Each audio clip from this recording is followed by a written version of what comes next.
pagi. Assalamualaikum warahmatullahi wabarakatuh. Waalaikumsalam warahmatullahi wabarakatuh.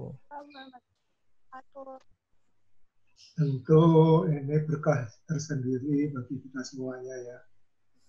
Di tengah-tengah wabah corona, justru di sini peluang kita untuk bisa bertatap muka. Kalau nggak ada corona, kita sibuk masing-masing, nggak akan ada kepikiran membuat webinar seperti ini. Jadi ini mari kita syukuri. Dan saya membayangkan saya akan ketemu para generasi muda yang 10, 15 tahun, 20 tahun lagi akan menjadi pemimpin-pemimpin bangsa di institusi manapun juga. Saya jadi teringat 40 tahun yang lalu. 40 tahun yang lalu yang saya seusia kalian semuanya, dan saya juga memulai karir. Baik, menarik sekali ini, artinya bahwa adik-adik sekalian, panggil adik-adik saja, menyempatkan waktu di hari Sabtu ini untuk kita bisa ngobrol-ngobrol, saling sharing. Ya, saling sharing, yang tentu dengan harapan semuanya bisa saling belajar satu dengan yang lain. Oke, jadi ini dari Indonesia mana saja yang sudah hadir? Sebentar, kita unmute dulu Pak, biar bisa interaksi.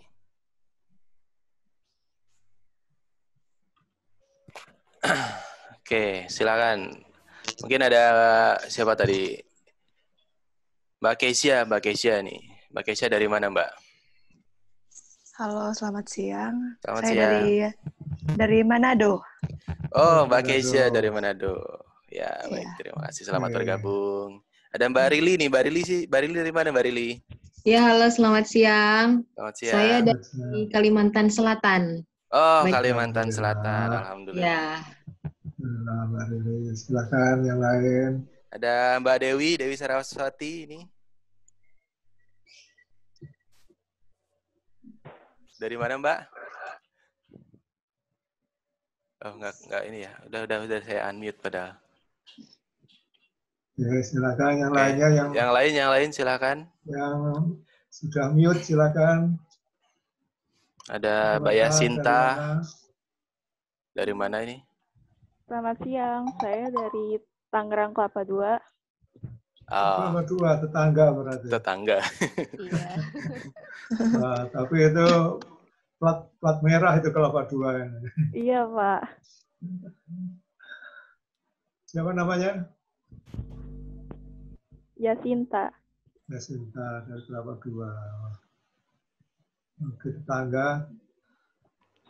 Selamat ketemu di udara. Ayo, siapa lagi? Ada baru masuk, ada Mas Bayu nih. Oh.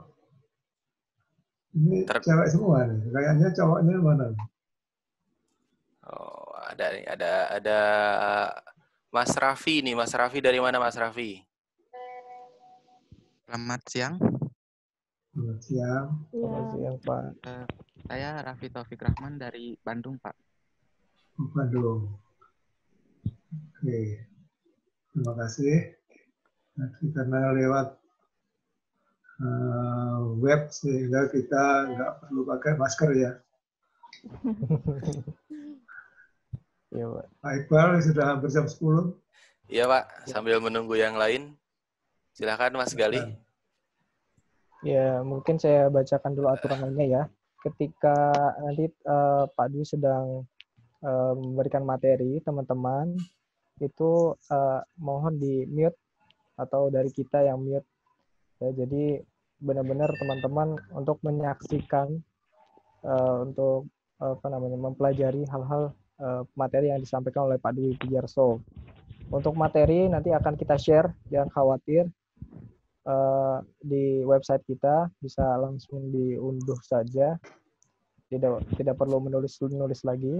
Dan apabila ada yang mau ditanyakan, silahkan pergunakan fitur chat yang ada di bawah. Nanti ketika saatnya sesi tanya jawab, nanti kita akan tanyakan ke Pak Dwi Pujiarso dan kita persilakan untuk berkomunikasi kembali, begitu ya.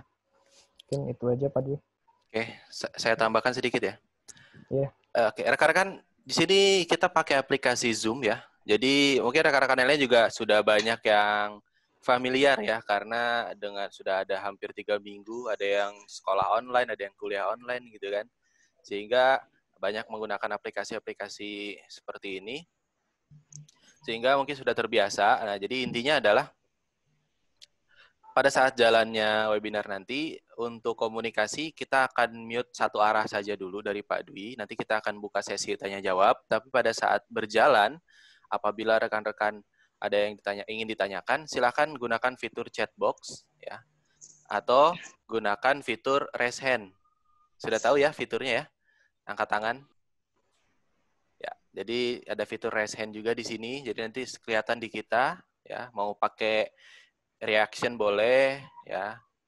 Nanti kita akan berikan kesempatan rekan-rekan untuk berkomunikasi langsung dengan pemateri atau dalam hal ini adalah Pak Dwi. Seperti itu ya. Oke, terima kasih.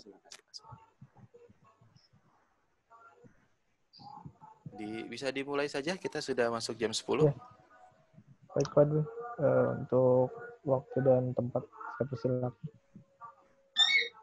Silakan mulai. Terima kasih Pak Kale. Baik. Dari mana saja sekarang sedang berada. Selamat pagi. Semangat pagi. Pagi Pak. Pagi. Assalamualaikum warahmatullahi wabarakatuh. Waalaikumsalam warahmatullahi wabarakatuh. Baik, mari kita tundukkan kepala sejenak. Dan serahkan hidup dan mati kita kepada Yang Maha Kuasa. Hanya dengan perkenannya lah kita bisa detik ini juga bertatap muka. Meskipun dalam posisi yang saling berjauhan. Mari kita mohon izin kepadanya agar kita diizinkan untuk saling bertambah ilmu yang bermanfaat dengan pertemuan lewat Zoom pada pagi hari ini. Berdoa sesuai dengan keyakinan agama masing-masing, dipersilahkan.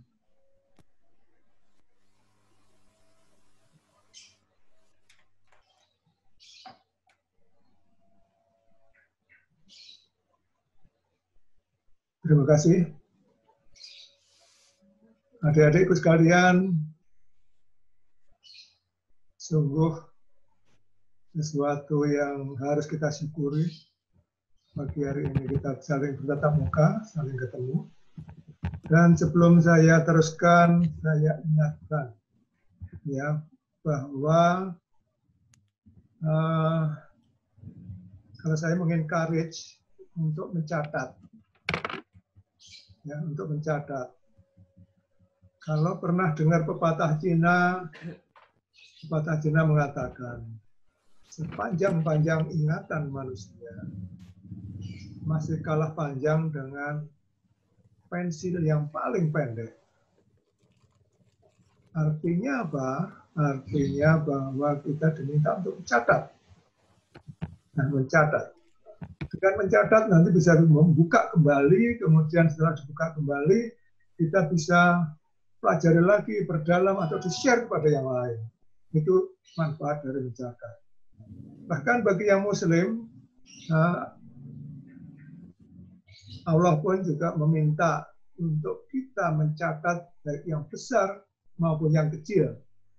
Nanti buka saja di surat 54 ayat 53. Nanti secara kita pun diminta mencatat oleh Yang Maha Kuasa, karena Yang Maha Kuasa ini tahu betul kelemahan dari makhluk ciptaannya yang namanya manusia ini apa. Baik, saya harapkan semua itu dicatat, terserah lewat apa. Judul yang kita ambil adalah jangan tunda, berarti ayo sesegera mungkin. Bangun karier mulai ya, kariermu sejak bangku kuliah, bahkan sejak SMA atau SMK. Nanti ada beberapa contoh yang akan saya lempar yang bisa menginspirasi adik-adik sekalian.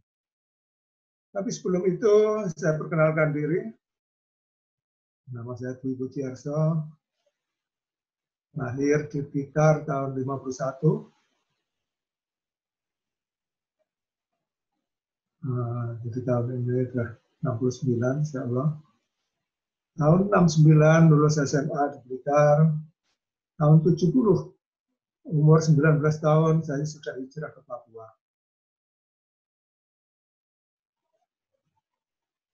Hanya karena saya tidak bisa kuliah di Surabaya, maka waktu diberitahu bahwa di Jayapura itu kuliah gratis, saya tidak pikir panjang lagi. Saya waktu itu sedang ngoper koran Jawa Pos di Surabaya. Saya jual sepeda, saya jual jam tangan, warisan dari bapak saya. Menjual tiket kapal, menjual itu untuk membeli tiket kapal. Saya naik kapal laut menuju Jayapura. Berangkat dari Surabaya tanggal 17 Juli sampai Jayapura 8 Agustus. Bisa dibayangkan bahwa memang Surabaya ke Papua itu jauh. Sekarang saja naik pesawat bisa 5 jam sampai. Baik, di sana benar saya bisa kuliah di UNCEN, Universitas Cendrawasih. Kemudian tahun 75 sampai skripsi saya sudah ngajar di SMKK Negeri Jayapura, Sekolah Menengah Kesejahteraan Keluarga. Muridnya cewek semua. Kemudian tahun 79 ada kesempatan masuk ke Freeport. 79. Jadi berarti saya di Jayapura sudah 9 tahun. Belum pernah pulang. Ya, belum pernah bisa pulang. Karena honor guru itu seberapa, ya, belum berani pulang. Maka alhamdulillah diterima di Freeport. Dengan posisi pertama adalah junior clerk. Clerk, juru tulis junior. Bayangkan dengan D3, yang dulu namanya sarjana muda, dengan D3 bahasa Inggris, saya diterima sebagai clerk saja junior oleh Freeport Indonesia. Alhamdulillah yang membedakan saya dari clerk-clerk yang lain adalah bahwa saya diberi tugas tambahan sebagai penerjemah. Dan yang saya terjemahkan adalah SOP atau prosedur tambang bawah tanah. Dengan saya menjadi penerjemah, maka saya dipaksa oleh Tuhan untuk belajar. Karena kita nggak akan bisa menerjemahkan kalau kita nggak menguasai betul. Mengerti 100% saja tidak cukup untuk bisa menerjemahkan dengan yang baik. Karena menerjemahkan yang baik itu harus mengerti yang tersurat dan mengerti yang tersirat. Sehingga kalau tadi yang saya terjemahkan adalah prosedur keselamatan kerja, kalau saya nggak mengerti, saya harus belajar tambangnya sendiri. Sehingga itulah mungkin yang membedakan saya dari clerk-clerk yang lain. Yang tentu saja ini juga kemurahan yang Maha Kuasa. Hanya dalam waktu 8 bulan saya sudah diangkat jadi seorang supervisor. Hanya seminggu atau 2 minggu setelah saya diangkat jadi supervisor, diundang training basic supervision oleh HR, HRD. Disitulah saya kenal, ya, basic supervision itu ada planning, ada organizing, ada controlling, ada evaluating, ada problem solving, dan ada juga leadership, kepemimpinan. Di situ yang Allah memberikan leadership ini tepat sekali waktunya, yaitu hanya seminggu setelah saya menduduki posisi supervisor. Supervisor adalah posisi yang membawai orang lain, Bisa dibayangkan kalau saya melakukan tugas membawai orang lain tanpa dibekali apa-apa, itu pasti saya akan trial and error.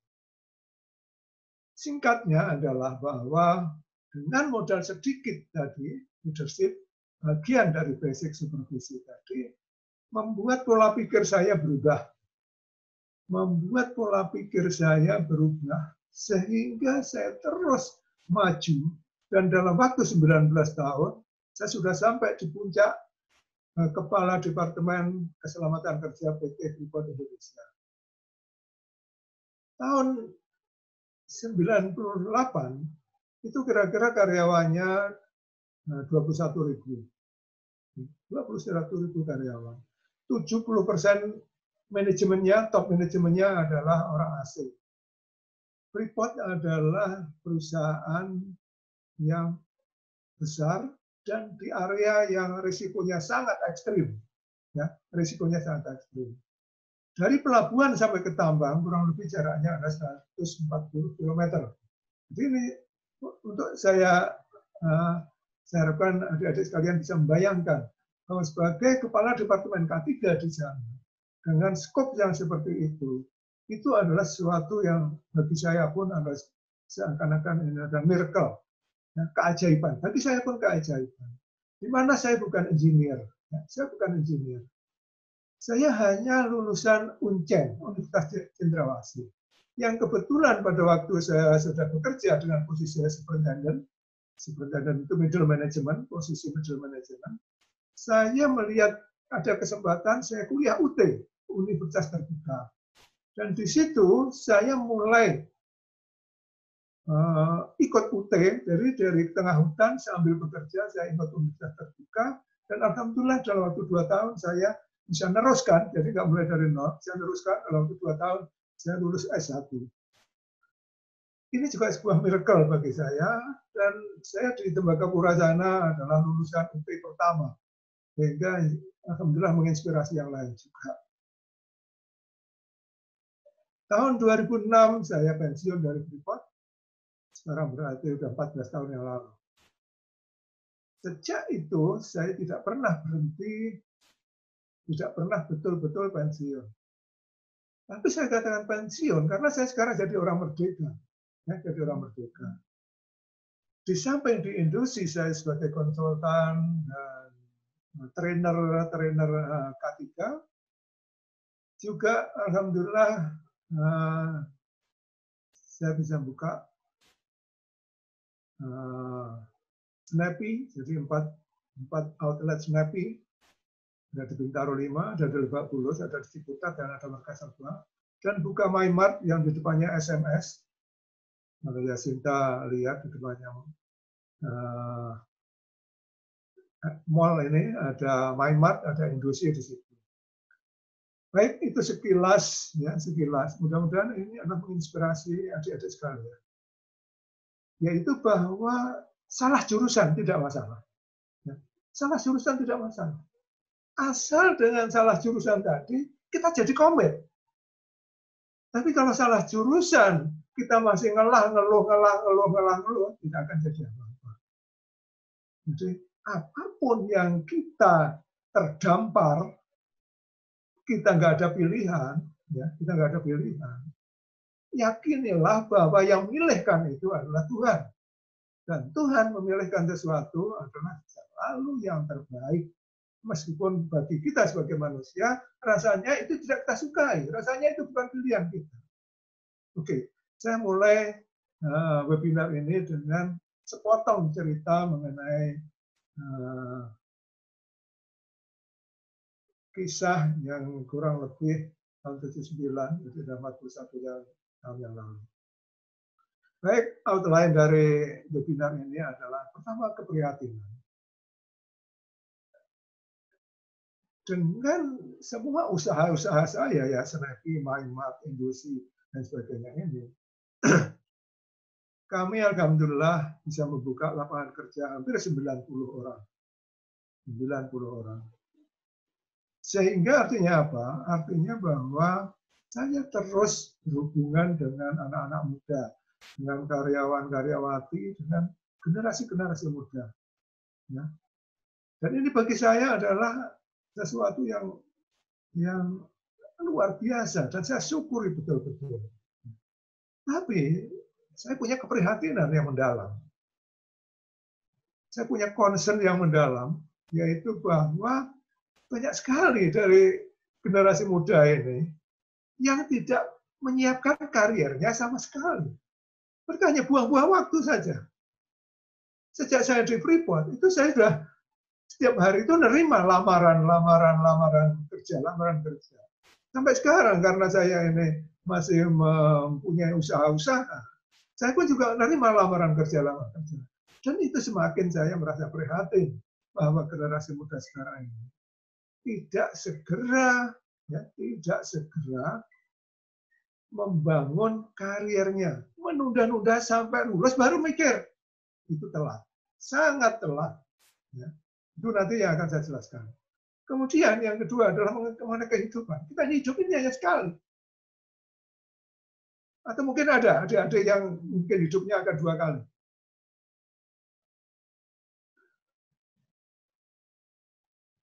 Nggak ada, ya, semuanya hidup sekali. Artinya kalau hidup sekali saja gagal, kita nggak bisa ngulangi lagi. Ya. Kemudian yang ketiga adalah perjuangan kalian sebagai anak muda ini sangat pendek. Nah, yang pendek tadi yang akan menentukan sisa umur yang panjang itu sering disia-siakan. Sering disia-siakan. Oke, nanti akan kita bahas. Kemudian setelah itu buatlah plan yang akurat dan terukur.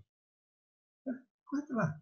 Kalau namanya bangunlah kariermu, itu tidak bisa dilakukan tanpa plan, tanpa perencanaan. Sehingga apa yang kita rencanakan? Pertama adalah pilih profesi dulu. Pilih. Kita bisa milih profesi, Pak. Harus. Karena kalau kita tidak milih profesi, orang lain yang akan milihkan untuk kita. Masih bagus kalau yang milihkan Tuhan. Ya. Kemudian baru masuk masa kuliah. Ini yang kesempatan kuliah. Yang belum ada kesempatan kuliah, sekarang masih SMK atau SMA, atau sudah lulus, sudah kerja, dan sebagainya. Tidak ada alasan kalian tidak bisa ngambil D3 atau S1. Saya dulu yang di tengah hutan saja bisa ngambil UT sampai lulus.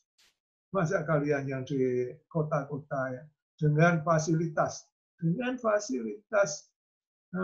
browsing Mbah Google yang luar biasa seperti ini, kalian nggak bisa, itu rugi. Saya yakin tidak ada yang tidak bisa. Kemudian kalau yang nomor 1 tadi memilih profesi, nomor 3 ini menetapkan profesi. Karena yang dipilih nomor 1 tadi belum tentu jadi. Belum tentu jadi. Meskipun belum tentu jadi, nomor 1 itu harus dilakukan. Karena kalau kita nggak milih profesi, kita nggak tahu kita butuh apa. Jadi sekolah ya sekolah aja, kuliah ya hanya kuliah, ngalir saja kayak air mengalir saja. Ya kalau air itu mengalirnya ke laut yang jernih, kalau air itu mengalirnya berhenti di comberan, jadi kita jangan mengalir. Kita sebagai manusia jangan mengalir. Jadi tetapkan profesi. Kemudian 4 adalah bangun skill utama dan skill pendukung. Ingat ya, skill utama adalah jurusan kuliah kalian. Itu skill utama. Tapi zaman sekarang kita hanya bermodalkan ijazah S1 saja, itu nggak ada artinya apa-apa. Tidak ada artinya apa-apa. Sehingga apa? Kalian harus tahu betul bahwa ijazah kalian itu harus didukung oleh skill-skill dan pengalaman-pengalaman agar kalian bisa diterima kerja dengan baik. Oke. Kemudian nomor 5, baru mulai mencari kerja. Dan nomor 6, betul-betul berkarya setelah kita berada di sebuah perusahaan atau institusi. Baik, kurang lebih seperti ini. Dan skop ini nggak mungkin akan kita bahas semuanya di hari ini. hari ini adalah hanya skop besarnya saja, master plan-nya saja, atau gambaran besarnya saja. Nanti ini akan kita bagi menjadi 3. Jadi setelah ini masih ada 3 lagi yang akan mendetailkan masing-masing. Ya, mendetailkan masing-masing. Jadi setiap hari Sabtu, 3 minggu ke depan, itu akan terus-menerus topiknya adalah ini sampai selesai. Apa yang membuat saya concern tadi? Saya prihatin sekali lagi. Saya pensiun dari Freeport 14 tahun yang lalu. Berarti kalau dulu selama saya di sana menerima lamaran kerja, itu sekitar 15-20 tahun yang lalu. Saya melihat bahwa lulusan D3, lulusan S1, itu melamar kerja, ya, minta kerja, kerjaan kasar apapun saja mau. Itu bagi saya itu adalah sesuatu yang sekaligus antara kasihan, antara terharu dan kasihan, gitu ya, kasihan. Mengapa? S1 itu harusnya kalau dia mempersiapkan karier kebetulan, apalagi kalau S1-nya engineering, itu harusnya akan berada di posisi supervisor paling rendah. Tapi cuma nggak tahu caranya saja. Atau tadi sudah terlanjur kuliah itu santai, ya, santai ngalir saja, lulus saja udah untung. Jadi sedih sekali. Dulu yang saya sedihkan apa? Anak saya belum kuliah waktu itu. Nah, kalau anak saya nanti kuliahnya masih 5-10 tahun yang lagi, apakah anak saya juga akan sesulit ini cari kerja? Ya. Jadi ini yang menjadi saya concern saya betulan. Tapi itu tadi juga saya bahwa mereka mau masuk dari level bawah, itu bagus. Seperti saya pun masuk dari level junior clerk, itu tidak ada masalah selama kita berada di dalamnya. Pola pikir kita benar, itu pola pikir leader. Kemudian pada waktu wawancara, baik selama saya di Freeport maupun setelah saya di luar Freeport, itu banyak sekali yang saya wawancara, lulusan S1, banyak yang lulusan S1-nya perguruan tinggi yang ternama. Itu ditanya itu tidak tahu. Mengapa? Apa alasannya milih jurusan itu? Nggak tahu. Apa ini dulu ya? Ada yang ngomong, ya bapak saya itu yang minta. Atau dulu ya ikut-ikutan teman-teman aja, Pak. Jadi nggak tahu alasannya kok ngambil jurusan itu. Kenapa nggak tahu? Kalau tidak tahunya itu adalah pada waktu dia semester 1 dulu, masih bisa diterima. Kalau sudah 4 tahun, 5 tahun kemudian masih ngomong tidak tahu kenapa dia jurusannya itu, berarti dia tidak menyiapkan profesi apa-apa. Ini yang sangat menyedihkan, sangat menyedihkan. Terus nanti apa? Pada waktu diterima, terserah terimanya dimanapun juga. Itu sama dengan air yang ikut mengalir saja, berhentinya ada di mana, baru mikir. Nah, pada waktu saya tanya lebih lanjut, sebetulnya profesi apa yang Anda incar? Nggak tahu juga. Apa saja pekerjaan apa saja saya mau. Ini adalah omongannya orang yang tidak punya kompetensi. Ini omongannya generasi muda yang tidak punya skill yang bisa dibanggakan. Dia bangga, saya bisa ini, saya bisa. Enggak, itu enggak ada. Nah, ini menyedihkan. Kemudian saya tanya lebih dalam, kamu sebagai sarjana jurusan ini, sebenarnya dengan kuliah jurusan ini, kalian bisa apa sih? Kalian punya kebanggaan, keahlian apa sih? Jarang yang bisa menjawab dengan bangga bahwa dia punya skill tertentu yang layak untuk menjadi modal kerja.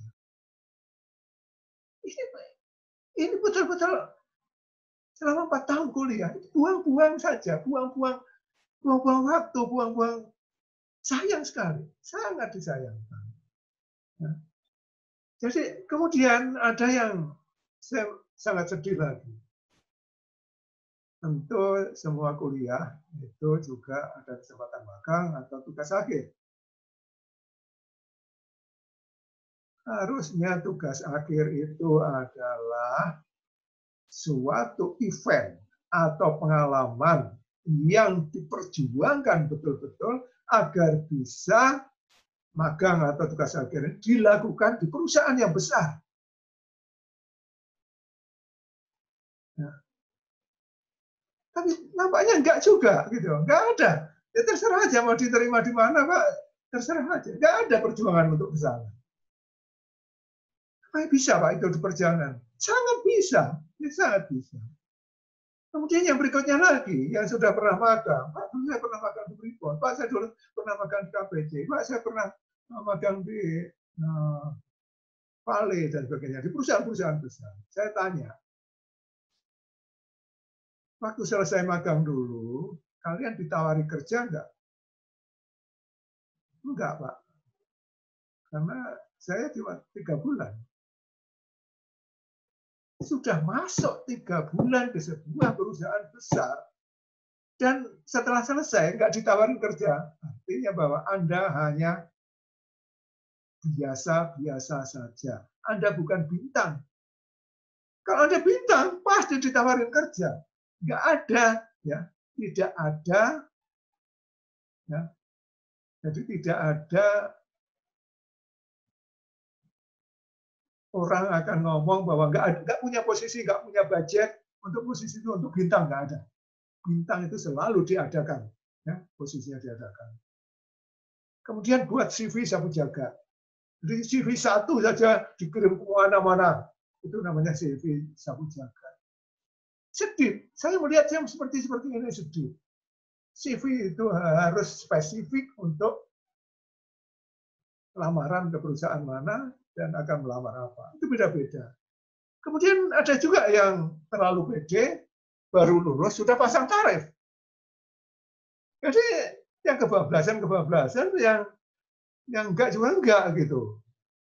Nah, sudah pasang tarif. Sudah naik pesawat saja, yang naik pesawatnya kalau enggak Garuda enggak mau. Tunjukkan dulu kerjanya kayak apa. Bukan jaminan. Ya, bukan jaminan bahwa kalian lulus dari perguruan tinggi ternama pun kalian akan sukses. Belum. Justru pola pikir yang salah seperti ini yang bisa terlempar, ya, bisa terlempar. Mari kita renungkan sejenak quote atau moto dari seorang bintang film Amerika, Mae West, yang sudah meninggal tahun 80 kemarin. Ya. Dia katakan bahwa Anda hanya hidup sekali. Ini seorang bintang film. Ya. Anda hanya hidup sekali. Tetapi kalau Anda isi hidup itu dengan benar, sekali saja cukup. Sekali saja cukup. Ya. Syaratnya adalah isi hidup itu dengan benar. Ya. Tapi akan diulangi. Yang kedua, mari kita Lillian Dixon. Ini seorang penulis buku. Dia mengatakan, hidup itu seperti koin. Koin itu adalah uang logam. Dengan uang logam, kalau uangnya dinar, emas, Anda bisa memakainya untuk membeli apa saja sesuka kita. Tetapi hanya sekali. Kalau kita kebetulan diberikan salah kita memberikannya, ya udah habis. Ini yang betul-betul saya ingin bahas dengan kalian semua anak muda. Nah, jangan sampai kalian melewati masa muda hanya sekali, terus salah. Nggak bisa diulangi lagi, nggak bisa. Nggak bisa diulangi lagi. Dan ini nanti ya, saya yakin yang ikut ini semuanya, ada yang mungkin akan bisa mempraktekkan seluruhnya karena sekarang mungkin masih kelas 3 SMA, SMK. Kemungkinan sekarang sudah ada yang semester 2, ada yang semester 3, ada yang mungkin di semester akhir, ada yang sudah lulus. Ya. Tentu nanti berbeda-beda apa yang bisa ditangkap. Nah sekarang saya ingin mengajak kalian semua untuk memakai hukum Pareto. Ya, kalau belum pernah dengar hukum Pareto, nanti browsing ya. Hukum Pareto ini adalah menyimpulkan bahwa lakukan yang 20, yang manfaatnya adalah 80. Ya. Artinya apa? Kita harus selektif. Kita berbuat sesuatu itu harus selektif agar kita tidak buang-buang waktu kerjakan yang 80, ternyata nilainya hanya 20. Ini dibalik, yaitu bahwa pilih yang betul-betul prioritas, yang 20% itu, lakukan yang 20%, yang dampaknya, hasilnya adalah 80%. Nah, sekarang saya ingin melihat analogi gambar ini. Mulai dari balita sampai nenek-nenek. Yang di bawah ini adalah warna hijau, warna kuning, warna merah. Yang warna hijau ini masih anak-anak. Ibaratnya itu adalah masa bahagia kalian semuanya yang belum dituntut tanggung jawab. Sedangkan warna kuning, ini yang mulai tanggung jawab itu dituntut. Dan di warna kuning ini adalah penentu seberapa berhasil kalian di warna kuning ini yang akan menentukan merah kalian ini seperti apa. Apakah merah ini nanti akan menjadi hidup yang sulit, hidup yang perjuangan, hidup yang tertinggal, atau menjadi hidup yang sukses, yang dibanggakan semua orang, dibanggakan keluarga. Ini yang menentukan adalah warna kuning ini. Inilah yang 20%. Jadi ini yang 20% yang akan menentukan 80% yang merah ini. Sehingga peran kalian semua sekarang ini di masa muda ini, di masa SMA sampai ke kuliah ini adalah masa penentu. Kalian nanti sisa umur ini, ya kalian ini akan hidup enak atau hidup sengsara. Yang menentukan adalah 20% yang warna kuning ini.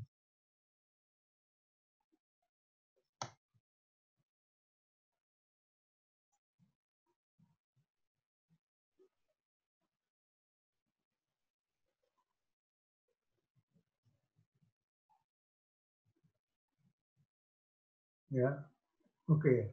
Kemudian di sini adalah bagaimana sehingga tadi saya ajak bahwa rencanakan dengan baik, rencanakan baik.